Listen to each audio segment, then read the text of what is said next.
ზვიადის მიერ გადაკეთებულ 1978 წლის კონსტიტუციაში კი ლაპარაკია მთელი აფხაზეთის ავტონომიური რესპუბლიკის ტერიტორიაზე და ეს მთელი აფხაზეთი საქართველოს რესპუბლიკის იურისდიქციის ქვეშაა. 1991 წლის აგვისტოში აფხაზები პრეზიდენტ გამსახურდიას მიერ შეთავაზებულ კანონს დათანხმდნენ. ანუ აფხაზებმა საქართველოს რესპუბლიკის მიერ დგინებული კონსტიტუციით მიიღეს არჩევნებში მონაწილეობა. ესე იგი, აფხაზებმა აღიარეს დამოუკიდებელი საქართველოს კონსტიტუცია. აფხაზეთში შესაბამისი კანონით იქნა არჩეული ავტონომიური რესპუბლიკის პარლამენტი, სადაც 28 აფხაზი, 26 ქართველი და 11 არა ქართველი და არა აფხაზი იყო, სულ 65 დეპუტატი.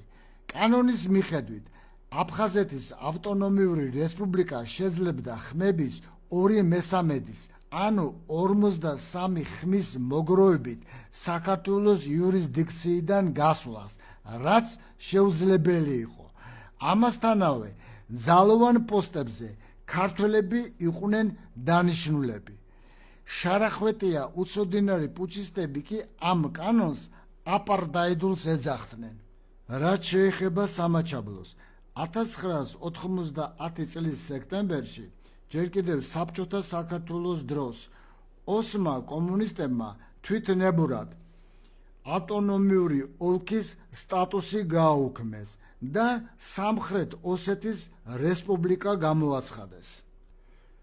ანუ სეპარატისტებმა დაარღვიეს 1978 წლის მოქმედი კონსტიტუცია. 1991 წელს ახლად არჩეულმა უზენაესმა საბჭომ ოსების შესტომა გამოიყენა და არსებული კონსტიტუციის თანახმად გააუქმა თვითგამოცხადებული რესპუბლიკა. 1991 წლის 7 იანვარს გორბაჩოვმა ზვიადს წერილი გამოუგზავნა და სამხრეთ ოსეთის ავტონომიური ოლქის აღდგენა მოსთხოვა. ზვიადმა უარი უთხრა გორბაჩოვს და უზენაესის საბჭოს გადაწყვეტილების კანონიერება 1978 წლის კონსტიტუციაზე დაყრდნობით დაიცვა. გორბაჩოვს ზეწოლისთვის არგუმენტები აღარ ჰქონდა. იმავე წლის მარტში ზვიადმა ელცინი ყაზბეგში ჩამოიყვანა. საქართველო და რუსეთის რესპუბლიკა შეთანხმდნენ იმაზე, რომ არავითარი ოსეთის ავტონომიური ოლქი ბუნებაში არ არსებობს, რაც ელცინმა